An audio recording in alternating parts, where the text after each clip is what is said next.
जय हिंद दोस्तों। आज के इस वीडियो में मैं आप सभी से बात करूंगा यूपी ट्रिपल सी एनएम के कट ऑफ के विषय में कि आंसर की जारी होने के बाद आप सभी का कट ऑफ कितना जाएगा, आपका कितना स्कोर हो तो आपका फाइनल सिलेक्शन हो जाएगा। उसके साथ साथ मैं इस वीडियो में यह भी बात करूंगा कि जितने भी संविदा कर्मी बहनें हैं उनको कितना नंबर बोनस पे मिलने वाला है। आपको इस समय बताया जा रहा है सभी के द्वारा कि एनएम जो बहनें हैं संविदा कर्मी उनको 15 नंबर मिलेगा। ऐसे में आपका कट ऑफ बहुत ज़्यादा हाई चला जाएगा, आपका कट ऑफ 7वें आसमान पर चला जाएगा। लेकिन ऐसा नहीं है, जितने भी संविदा कर्मी बहनें हैं उनको उनके एक्सपीरियंस के आधार पर नंबर मिलेगा। अब किसी का 1 वर्ष का एक्सपीरियंस है तो उसको 15 नंबर नहीं मिलेगा, उसको 3 नंबर मिलेगा। अब किसी का 5 वर्ष का एक्सपीरियंस है तब जाकर के उसको कहीं पे जाकर के 15 नंबर का बोनस मिलेगा। तो ऐसे में आपका कट ऑफ अधिक नहीं जाएगा, क्योंकि जितने भी संविदा कर्मी बहनें हैं सभी के पास 5 वर्ष का एक्सपीरियंस नहीं है।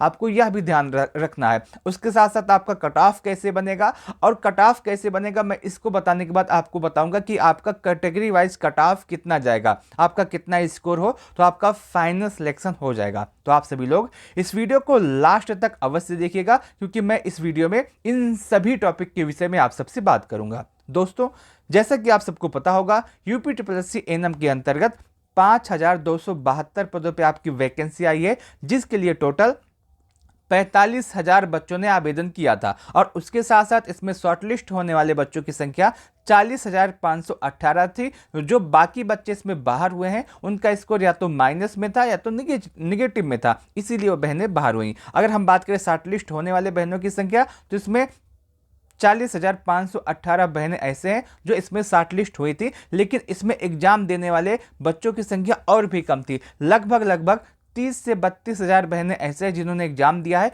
बाकी सभी बच्चों ने एग्जाम स्किप किया है। एग्जाम के लेवल की बात करें तो सबसे बड़ी समस्या इसमें एग्जाम के लेवल की थी, क्योंकि इसमें एग्जाम का लेवल तो हाई आया ही था, सुपर लेवल का एग्जाम लेवल था। लेकिन उससे ज्यादा भी सबसे बड़ी दिक्कत थी कि इसमें अधिकतर सवाल आउट ऑफ सिलेबस पूछे गए थे। आपके एग्जाम में 100 सवाल आए थे, इन 100 सवाल में से लगभग 35 सवाल जो यूपी स्पेशल से आए थे, कंप्यूटर से आए थे, ये आपके सिलेबस में नहीं दिया गया था, उसके बाद भी पूछे गए थे। अब जितने भी सवाल आउट ऑफ सिलेबस आए थे उसके लिए आपको परेशान नहीं होना है, क्योंकि उसके लिए सभी को 35 नंबर एक्स्ट्रा मिलेगा। यानी कि जितना भी सवाल कंप्यूटर से आया था, जितना भी सवाल यूपी स्पेशल से आया था, उसमें 35 नंबर सभी बहनों को मिलने वाला है। अब इसमें बहुत सारी बहनों का यह भी डाउट है कि किसको नंबर मिलेगा, जिसने अटेम्प्ट किया है उसको मिलेगा या नहीं, जिसने गलत किया है उसको मिलेगा या नहीं। तो आप ये जान लीजिए कि यदि आपने एग्जाम दिया है एनएम में और आपका चाहे गलत हो चाहे सही हो, चाहे आपने अटेम्प्ट किया है चाहे अटेम्प्ट नहीं किया है, आपको इसमें कोई भी दिक्कत नहीं है। जितनी भी बहनें हैं सभी को नंबर मिलेगा। आपने इसमें अटेम्प्ट किया तब भी आपको नंबर मिलेगा, आपका गलत है तब भी आपको नंबर मिलेगा, आपका सही नहीं है तब भी आपको नंबर मिलेगा, अगर आपने अटेम्प्ट ही नहीं किया तब भी आपको नंबर मिलेगा। तो आपकी जितनी भी बहनें हैं एनएम में, अगर जो आपका आउट ऑफ सिलेबस आया था 35 नंबर, इसमें सभी को नंबर मिलने वाला है। अब बात करते हैं संविदा कर्मी की, क्योंकि सबसे बड़ी समस्या इस समय यही आ रही है कि किसको कितना नंबर बोनस के रूप में मिलेगा, किसके पास कितने वर्ष का एक्सपीरियंस होगा तो उसको बोनस के रूप में कितने अंक मिलेंगे, क्योंकि ये आपका कट ऑफ निर्धारित करने वाला है कि किसको कितना नंबर मिलेगा बोनस के रूप में। ये आपके कट ऑफ में सबसे बड़ा फैक्टर होने वाला है। पहले आप इसको समझ लीजिए, उसके बाद आपको कट ऑफ बहुत ही आसानी से समझ में आ जाएगा। सबसे पहले अगर हम बात करें संविदा कर्मी की, आप ये मान लीजिए कि जितने भी बहनें हैं संविदा कर्मी सभी को 15 नंबर नहीं मिलेगा। अगर कोई भी बहन ऐसी है जिनके पास 1 वर्ष का संविदा कर्मी का एक्सपीरियंस है तो उनको 3 नंबर मिलने वाला है। किसी के पास 2 वर्ष का एक्सपीरियंस है तो उनको 6 नंबर मिलने वाला है। किसी के पास 3 वर्ष का एक्सपीरियंस है तो उनको 9 नंबर मिलने वाला है। किसी के पास 4 वर्ष का एक्सपीरियंस है तो उनको 12 नंबर मिलने वाला है। और किसी के पास 5 वर्ष का एक्सपीरियंस है तो उनको 15 नंबर मिलने वाला है। अब सबसे पहले यह समझिएगा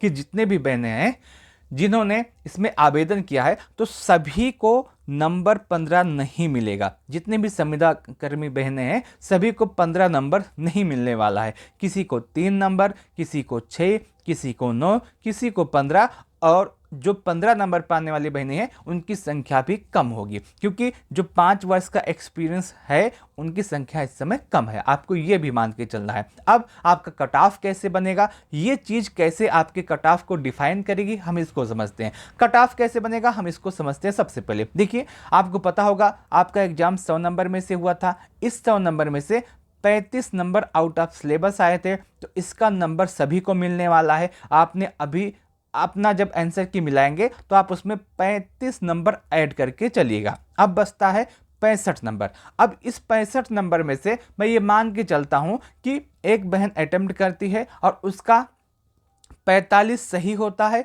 20 गलत होता है। कितना? 45 सही होता है, 20 गलत होता है। अब जो 20 गलत होगा इसका निगेटिव मार्किंग भी होगा, क्योंकि 1/4 की निगेटिव मार्किंग भी है। अब जब 20 गलत होगा तो कितने नंबर माइनस होंगे? 5 नंबर माइनस होंगे। अब पहले उसका कितना नंबर था? 45, लेकिन 5 नंबर माइनस करने के बाद उसका स्कोर कितना हुआ? 40। ये 40 नंबर बना।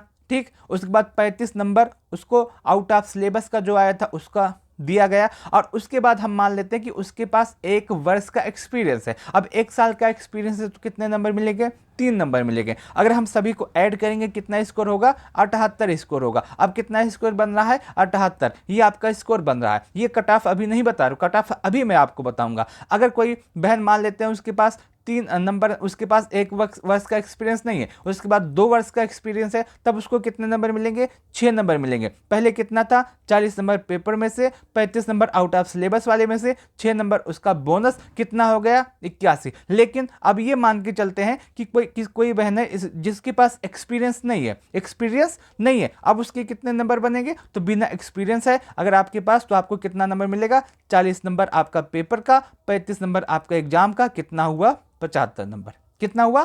75 नंबर। बस यही मान के चलना है आपको। एक बार दोबारा एग्जाम्पल के तौर पे एक बार और समझिए। कोई बहन ऐसी है जिसने पूरा पेपर दिया है, अब उसमें 35 नंबर तो एक्स्ट्रा मिलेगा, उसको ऐड कर लीजिए। अब जो पेपर दिया है 65 नंबर का, इसमें उसके 28 गलत हैं, 37 सही है। अब जो 28 गलत है इसके माइनस मार्किंग कितने होंगे? 7 नंबर। अब 37 में से जब हम 7 नंबर माइनस करते हैं कितने बचते हैं? 30। अब ये जो 30 नंबर है ये आपका पेपर का हो गया। 35 नंबर आउट ऑफ सिलेबस में से जो आया है ये मिलेगा। अगर आपके पास 1 वर्ष का एक्सपीरियंस है तो 3 नंबर मिलेगा, तो नंबर कितना हो जाएगा? 68। अगर एक्सपीरियंस इसमें नहीं है तब कितना नंबर होगा? 65।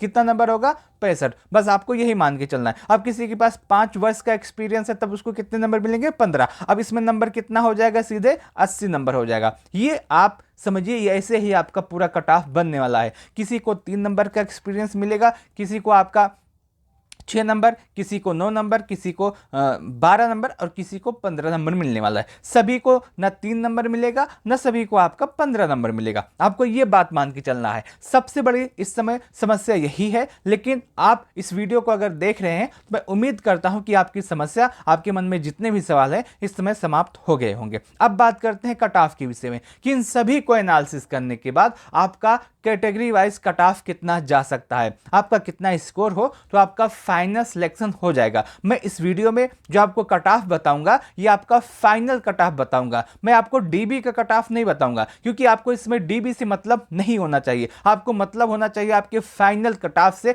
जिसमें आपका सिलेक्शन हो जाएगा। आपका जो फाइनल कट ऑफ जाने वाला है मैं कैटेगरी वाइज आपको बताने का प्रयास करता हूं। आप इसको देखिएगा, समझिएगा। सबसे पहले हम बात करते हैं जनरल के कट ऑफ के विषय में।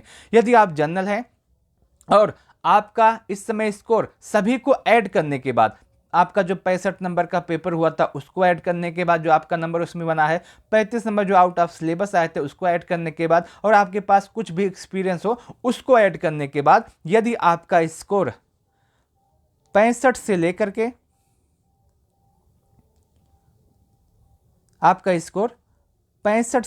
के 70 के आसपास है तो आप 110% सेफ है, आपका सिलेक्शन अवश्य होगा। आपको कोई बाहर नहीं कर सकता। ये फाइनल कट ऑफ है, आपको ये भी मान के चलना है। मैं जो कट ऑफ बता रहा हूँ ये फाइनल कट ऑफ बता रहा हूँ। यदि आप ओबीसी हैं और आपका जो स्कोर है, ओबीसी का स्कोर यदि 62 से लेकर के 65 के आसपास है तो आप बिल्कुल सेफ है, आपका सिलेक्शन होने वाला है। यदि आप ईडब्ल्यूएस है, आपका स्कोर 62 से लेकर के 65 के आसपास है तो आप बिल्कुल सेफ है। अब आपके मन में एक सवाल आएगा, मैंने यहाँ पे ओबीसी का कट ऑफ और ईडब्ल्यूएस का कट ऑफ समान क्यों बताया, सेम क्यों बताया? तो इसका भी एक रीजन है।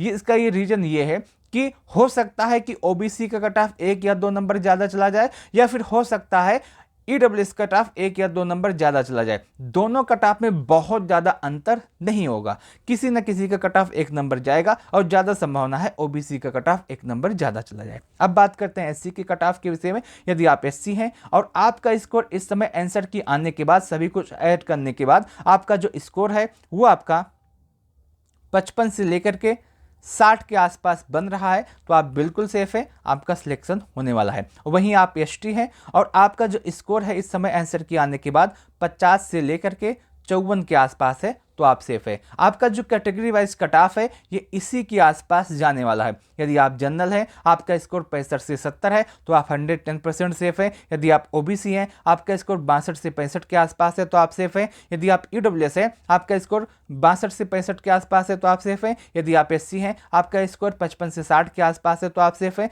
यदि आप एसटी हैं, आपका स्कोर 50 से 54 के आसपास है तो आप सेफ है। ये आपका जो कट ऑफ है ये फाइनल कट ऑफ है। यदि आपका इतना स्कोर है तो आपका सिलेक्शन होने वाला है, आप ये बात मान के चलिएगा। बाकी आप कमेंट के माध्यम से अपना स्कोर बता सकते हैं, मैं आपको बताने का प्रयास करूंगा कि आपका सिलेक्शन होगा या नहीं, आप सेफ है या नहीं। आप कमेंट कैसे कर सकते हैं? सबसे पहले आप लिखिएगा आपकी कैटेगरी क्या है, ओबीसी है या फिर यूआर है या फिर ईडब्ल्यूएस है या फिर एससी है या फिर एसटी है। उसके बाद लिखने के बाद आप लिखिएगा कि आपका स्कोर कितना बन रहा है। सबसे पहले 65 वाले में से लिखिएगा कि आपका स्कोर 30 बन रहा है तो 30 लिखिएगा, 35 आप अपना आउट ऑफ सिलेबस का जोड़ लीजिएगा, और यदि आपके पास एक्सपीरियंस है तो वो लिखने के बाद अपना नंबर ऐड करके हमको बताइएगा। मैं आपको बताने का प्रयास करूंगा कि ये जो नंबर बन रहा है ये सेफ है या नहीं, आपको डीबी के लिए बुलाया जाएगा नहीं, आपका फाइनल सिलेक्शन होगा या नहीं। बस आप कमेंट करेंगे, मैं आपको बताने का प्रयास करूंगा। मैं उम्मीद करता हूं कि आपको यह पूरा वीडियो अच्छा लगा होगा, यह पूरी एनालिसिस अच्छी लगी होगी। यदि आपको वीडियो अच्छा लगा है तो आप इस वीडियो को लाइक कर सकते हैं, अपने दोस्तों के साथ इस वीडियो को शेयर करना मत भूलिएगा।